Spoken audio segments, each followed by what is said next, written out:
25 வருஷமா உங்களுக்காக நான் போராடி வருகிறேன். பெண் தெய்வங்களை தேவதைகளை எல்லாம் தாலி அறுக்க வைத்த திமுகவுக்கு நீங்கள் வாக்களிக்கலாம். வெட்ட நாங்களா, கல் உடைக்க நாங்களா, நாட்டு கொடுங்க நாங்களா, கத்து சுமக்க நாங்களா, கார்ல போறது நீங்களா, வண்டி இழுக்க நாங்களா? திமுக எங்க போனா எங்களுக்கு வருமானம் வரும். இந்த ராமதாசன் சொல்றான், ஒரு சொட்டு மது இருக்கக்கூடாது. கிழமனே இந்த குழந்தை நீ வளர்த்துக்கிட்டு சொல்றீங்க. இந்த ராமதாஸ் பேச்ச நீங்க கேட்கணுமா இல்லையா? தேர்தல் நேரத்துல ஏமாந்தவில்லை. பெருமைக்குரிய அக்னியூர் கிராமத்திலே வாழ்கின்ற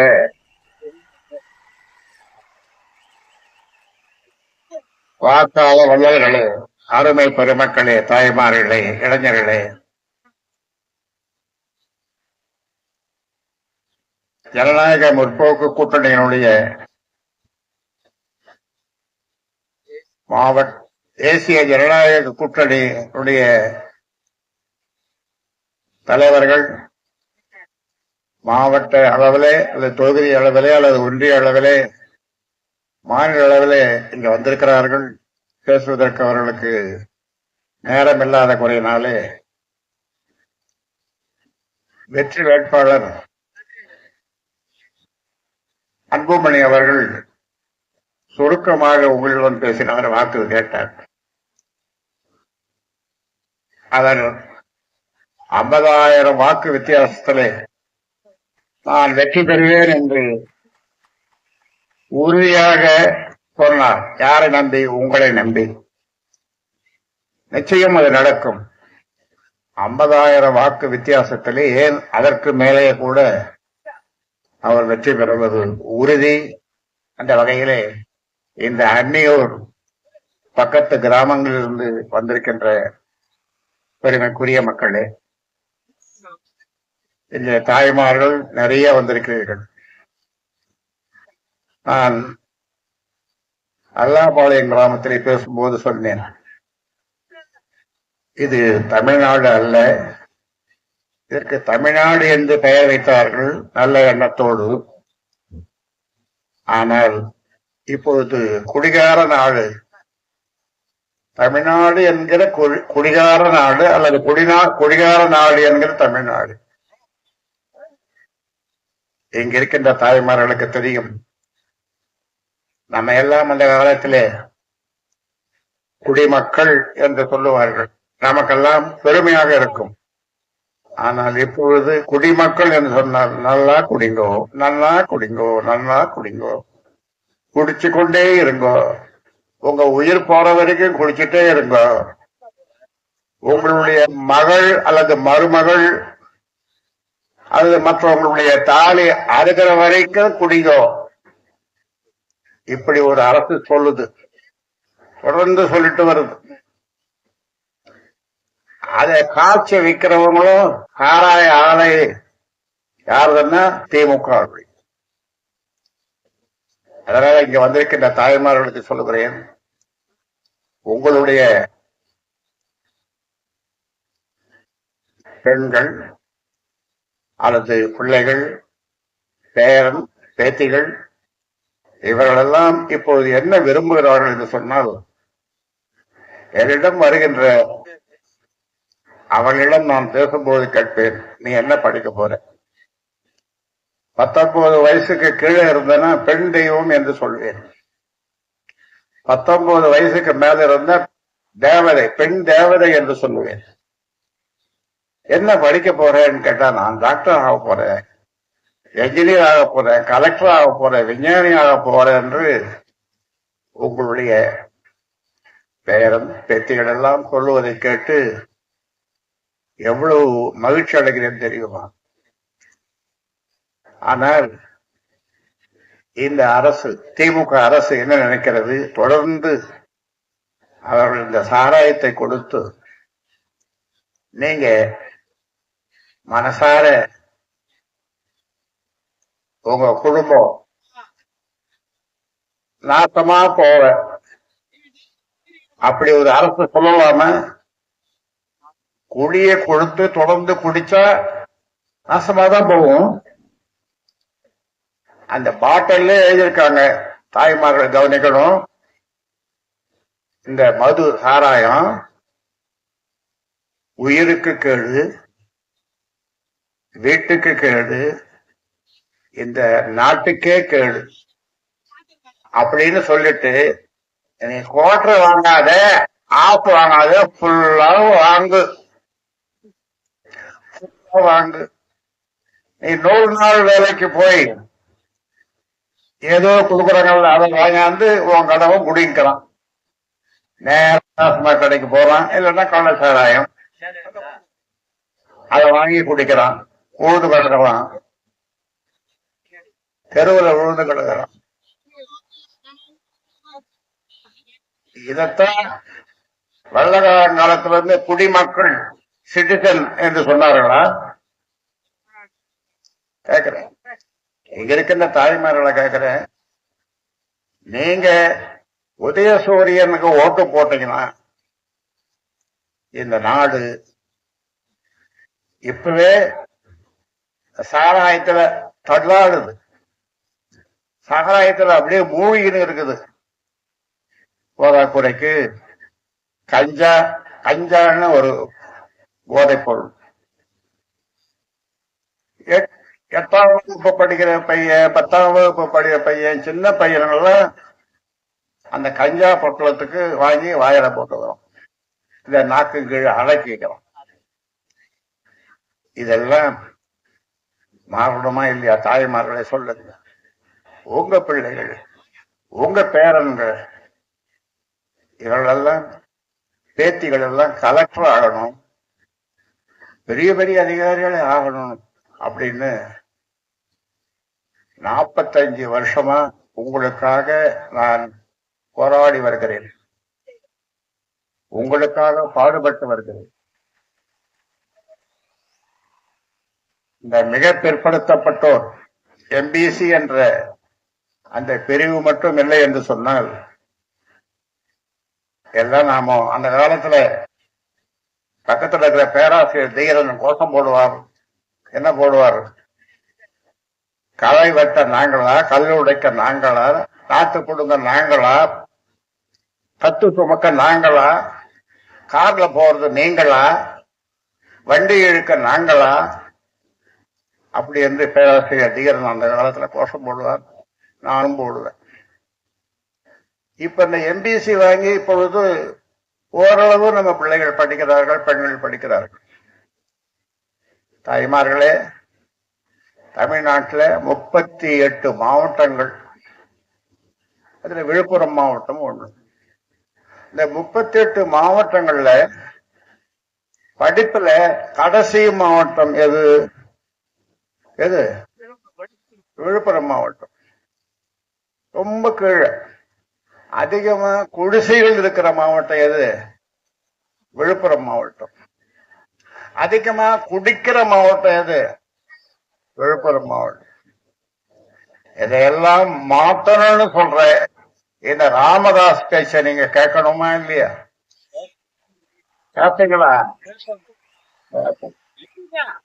ஒரு நாளைக்கு என்னை பார்ப்பதற்கு 50-100 பேர் பிள்ளைகள் குடும்பத்தோடு வராங்க. எங்களுக்கு ஆசையை வழங்குங்கள், எங்களை வாழ்த்துங்கள், பிறந்த நாள், திருமண நாள் என்று வருகிறார்கள். நான் அந்த பெண் குழந்தை பார்க்கும் பொழுது, இது பெண் தெய்வம், பெண் தெய்வம், பெண்ணு நான் சொல்ல மாட்டேன், பெண் தெய்வம். ஏனென்றால் பெண்களாகிய நீங்கள் 3 சக்திகள் உங்களிடம் இருக்கிறது. ஆக்கும் சக்தி. நீங்க குழந்தை பிறந்ததும் என் அன்பான கணவனே இந்த குழந்தை நீ வளர்த்துக்கணும் சொல்றீங்க, அதை காக்கின்ற சக்தியும் நீங்கள் தான் அந்த குழந்தை. ஆனால் எங்கே தீமை நடந்தாலும் அதை அழிக்கின்ற சக்தியும் உங்ககிட்ட தான் இருக்குது. யார்கிட்ட இருக்கு? பெண்களிடம். ஆக்கும் சக்தி, காக்கும் சக்தி, அழிக்கும் சக்தி. இந்த 3 சக்திகளை உடைய பெண்களே, நீங்கள் இந்த சாராயத்தை குடிச்சு நாசமா போங்க என்று சொல்லுகின்ற இந்த கட்சியை இருக்கலாமா? இந்த கட்சிக்கு ஓட்டு போடலன்னா, உதயசூரியனுக்கு ஓட்டு போடலன்னா, இந்த சாராயத்திலே இந்த ஆட்சி நடத்துற சாராய ஆலைகளுடைய அதிபர்கள் இவங்கதான். ஒரு வருஷத்துல 2 லட்சம் பேர் இந்த குடிச்சு சாவறாங்க. 2 லட்சம் பேர். இதுவரைக்கும் 30-35 லட்சம் இளம்பெண்கள் விதவையா இருக்கிறாங்க. இளம்பெண்கள் விதவையா இருக்காங்க. விதவைன்னா உங்களுக்கு புரியுது, தாலியை அறுத்துட்டு சின்ன கல்யாணம் பண்ணி அவன் குடிச்சு குடிச்சு இப்படி எல்லாம் இந்த அவன் கொடுக்குறான் 500 1000 கொடுக்குறான், அவன் 5000 கூட கொடுப்பான். ஏன்? அது யார் பணம்? சாராயத்தில் வந்த பணம். இப்போ நான் ஒரு இது கள்ளக்குறிச்சியில கருணாபுரத்துல 60 பேர் இறந்தாங்களே, 60 பேருடைய தாலியை அறுத்தாங்களே. இப்போ நேத்து முந்தா நாத்து இது உங்களுக்கு இந்த செய்தி தெரியும்ல. ஆக தெரிஞ்சும் இவர்களுக்கு நீங்கள் வாக்களிக்கலாம். இந்த அன்புமணி அன்புமணி முன்ன தனியாவே கூட்டணி இல்லாம இப்பொழுது பெரிய கூட்டணி 42,000 வாக்குகள் அவர் வாங்கினார், நீங்க போட்டீங்க.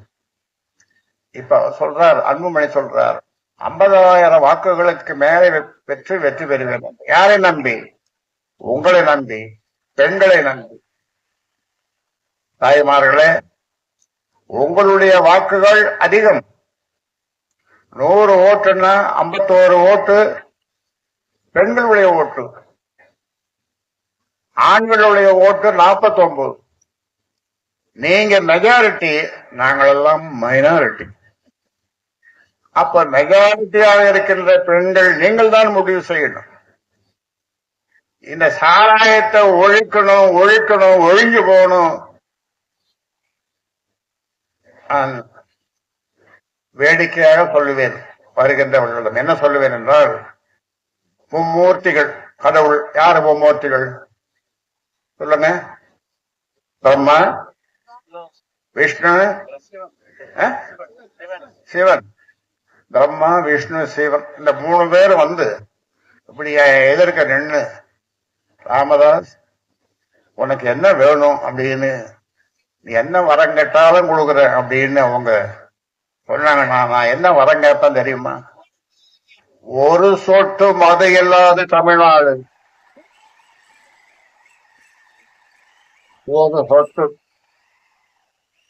ஒரு சொட்டு மழை நீர் கடலுக்கு போகக்கூடாது. இந்த 2 வாரம் மட்டும் போதும். இப்படி இருந்தாக இந்த பிள்ளைகள் எல்லாம் படிப்பாங்க. அதிலும் குறிப்பா பெண் பிள்ளைகள் படிப்பாங்க, கலெக்டர் ஆவாங்க, IAS IPS ஆவாங்க, விஞ்ஞானிகள் ஆவாங்க.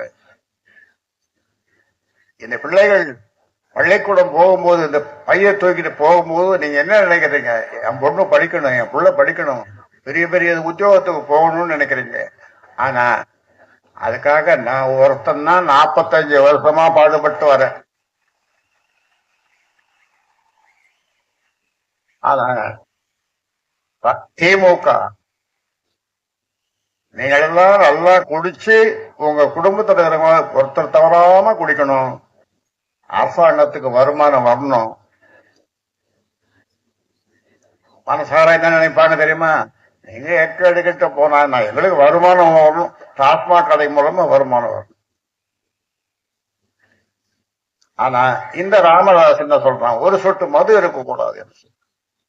நீங்க யார் பேச்ச கேட்பீங்க?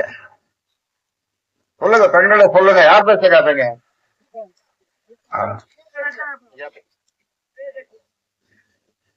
நான் கூட சொல்லுவேன், இந்த எத்தனை குழந்தைடா உனக்கு? ஒரு பெண்ணு ஒரு பையன்னு சொல்லுவான். பெண்ணுன்னு சொல்லாத, பெண் தெய்வம்னு சொல்லணும். பையன் பையன் தான், ஆனா பெண் குழந்தை பெண் தெய்வம் என்று சொல். அந்த பெண் குழந்தைய காலையில எழுந்ததும் அது முகத்தை பாடுறான், உனக்கு அன்னைக்கு பூரா நல்ல இதுவா இருக்கும் அப்படின்னு சொல்லுது. பெண் தெய்வம். அதனால இந்த நீங்க எல்லா நிலையிலும் விவசாயத்துக்காக இன்னைக்கு குரல் கொடுப்பது, பாடுபடுவது விவசாயிகளுக்காக. ஏதாவது ஒரு கட்சியை சொல்லுங்க. பாட்டாளி மக்கள் கட்சியை தவிர வேறு கட்சி கிடையாது. ஒவ்வொரு நாளும் உங்களை பற்றி நினைக்கிறேன், ஒவ்வொரு நாளும் உங்களை பற்றி சிந்திக்கிறேன். விவசாயம் தொழில், என் மக்கள் வாழணும், நல்லா இருக்கணும், படிக்கணும், உத்தியோகத்துக்கு போகணும். அன்னைக்கு ஒரு 5-6 மாசத்துக்கு முன்னால 2 பேர் வந்தாங்க, கணவன் மனைவி. நீங்க எங்க இருந்து வரீங்கன்னு கேட்டு, நாங்க லண்டன்ல இருந்து நேரா இங்க வரோம், நாங்க அரியலூர் மாவட்டம்.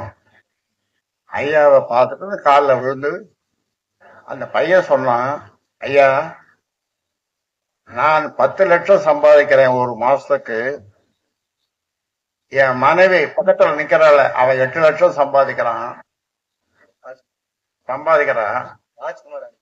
ஆமா, அவங்க பேரு ராஜ்குமார் அனிதா. இதெல்லாம் உங்களால வந்தது அப்படின்னு. எப்படிப்பா என்னால வந்தது? நீங்க வாங்கி கொடுத்த எம்பிசினால அண்ணா யூனிவர்சிட்டியில படிச்சதுனால நல்ல மார்க் வந்தது, அதனால எங்களுக்கு இந்த வேலை கிடைச்சது. அந்த பையன் சொன்னான், ராஜ்குமார், ஐயா நான் இன்னும் எத்தனை வருடங்கள் வாழ்கிறேனோ, ஒரு 40 வருஷம் நான் இனிமே வாழறேன், 50 வருஷம் வாழறேன்னா அதுல பாதி வயசு நான் உங்களுக்கு கொடுக்குறேன், எனக்கு கொடுக்குறேன். பாதி வயசு ஐயாவுக்கு நான் கொடுத்துருவேன். அவன் சொல்றான், எனக்கு கடவுள் நம்பிக்கை கிடையாது, ஆனா நீங்க தான் கடவுள். அந்த மாதிரி அதே மாதிரி ஒரு நாள் ஒரு பொண்ணு எனக்கு போன் பண்ணுது, ஐயா நான் ஐஏஎஸ் பாஸ் பண்ணிட்டேன், 26வது ரேங்க் இந்தியாவிலேயே, அதனால தமிழ்நாட்டில என்ன போட்டாங்க. ஐஸ்வர்யாவப்பா, ஐஸ்வர்யா என்ற பெண், பண்ருட்டி பக்கத்துல மருங்கூர்னு ஒரு ஊர்.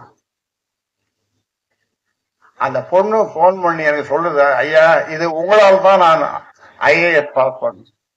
ஐஏஎஸ் கூட ரிசர்வேஷன் இருக்கா அப்படின்னு நான் தெரியாம கேட்டாங்கிட்ட. ஐயா நான் அண்ணா ஒரு ஐஏஎஸ் எழுதணும்னா ஒரு பட்டம் இருக்கணும், பட்டம் பெற்றிருக்கணும், ஒரு டிகிரி.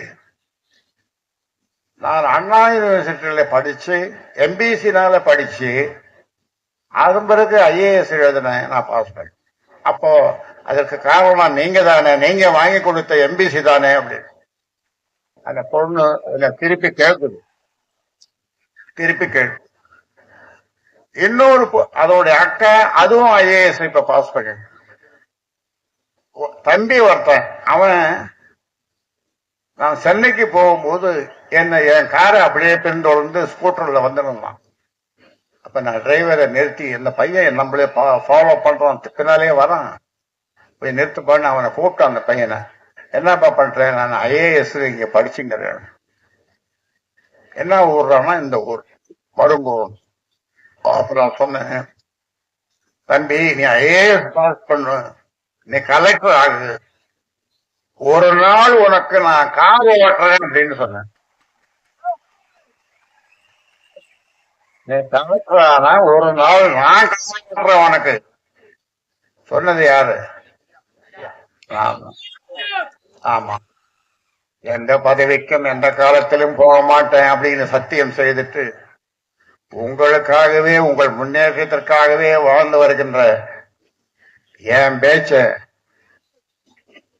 இதுவரைக்கும் கேட்ட மாதிரி இன்னைக்கும் கொஞ்சம் கேளுங்க. இந்த அன்புமணிக்கு வாக்களியுங்க. தொடர்ந்து இது குடிகார நாடு என்பதை மாற்றி ஆகணும். எல்லா அதாவது உங்க பிள்ளைகள் அல்லது பெண்கள் குழந்தைகள் எங்க படிச்சாலும் எந்த பள்ளிக்கூடத்துல படிச்சாலும் அந்த ஃபீஸ அந்த கட்டணத்தை அரசாங்கமே செலுத்தும் என்பதுதான் பாட்டாளி மக்கள் கட்சியினுடைய கொள்கை. தரமான கல்வி, கட்டாய கல்வி, கட்டணமில்லாத கல்வி, சுகமான கல்வி, சுமையில்லாத கல்வி, விளையாட்டுடன் கூடிய கல்வி. இப்ப பாத்தீங்கன்னா 4 வயசு 5 வயசு பெண்கள் இவ்வளவு பெரிய மூட்டையை பின்னால தூக்கின்னு முதுகுல சுமந்தும் போகுது. பாரதி மட்டும் சொல்லிட்டு போயிட்டார், நிமிர்ந்த நன்னடை நேர்கொண்ட பார்வைன்னு. ஆனா நாம என்ன சொல்றோம்? சுகமான சுமையில்லாத கல்வி அப்படின்னு சொல்றோம். ஆக இதையெல்லாம் சொல்லுகிற மாற்றத்தை, பெரும் மாற்றம் வர வேண்டும், இந்த மக்கள் வாழ வேண்டும், விவசாயம் செழிக்க வேண்டும், தொழில் பெருக வேண்டும், நீங்கள் எல்லாம் மகிழ்ச்சியோடு இருக்க வேண்டும். 100 நாள் வேலைய அதையும் குறைச்சிட்டாங்க, அதுவும் இல்லை. நிறைய 1 மணி நேரம் சொல்லுவாங்க இவங்க செய்த அநியாயங்கள் எல்லாம். ஆனா இதெல்லாம் இந்த அநியாயங்கள் எல்லாம் செய்துவிட்டு கடைசியில தேர்தல் வரும்போது கொள்ளையடித்த 500 1000 ரூபாய் உங்ககிட்ட கொடுத்துட்டு நீங்களும் ஏமாந்துடுறீங்க. இந்த 1000 500 அது உங்களுடைய கணவன் அல்லது தம்பி அல்லது மச்சன் அல்லது மூத்தவர் எல்லாரும் என்ன எல்லாம் பார்த்துனே இருக்கான், எப்படா வரும்ட்டு. அப்பாடா ஒரு 10 நாள் தாங்கும். 10 நாள் டாஸ்மாக் கடைக்கு போறதுக்கு வழிவகை பண்ணிட்டாங்க. உங்ககிட்ட கொடுப்பான்? கொடுக்கவே மாட்டான். இந்த 100 நாள்ல வர காசை கூட பிடிக்கணும், அவன் தானே பிடிக்க போறான். சொல்ல நான் வர பெண்களை கேட்கிறேன், உங்க வீட்டுல குடிக்கிறவங்க யாரமா இருக்காங்க? அப்படியே கீழே தலையை குனியுதுங்க, இப்படியே குனிஞ்சுக்குதுங்க. ஏன் இதெல்லாம் மாற வேணாமா? இதெல்லாம் மாற்றும் சக்தி உங்களுக்கு தானே இருக்கு. நான் சொன்ன மாதிரி 3 சக்தி: ஆக்கும் சக்தி, காக்கும் சக்தி, அழிக்கும் சக்தி. இந்த தீமையை, இந்த குடியை, இந்த கஞ்சாவை அழிக்கிற சக்தி உங்களிடம் இருக்கும் பொழுது இந்த தேர்தல் நேரத்தில் ஏமாந்துடுறீங்களே, 500 1000க்கு ஆசைப்பட்டு. இந்த மாதிரி ஒரு நல்ல பிள்ளைய அன்புமணி,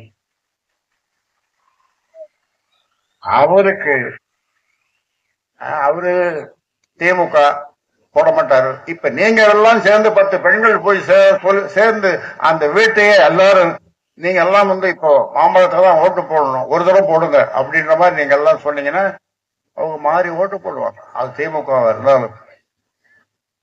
அதனால சொல்றேன், நீங்கள் நினைத்தால் எதையும் செய்ய முடியும். நீங்கள் நினைத்தால் எந்த மாற்றத்தையும் கொண்டு வர முடியும். அதனால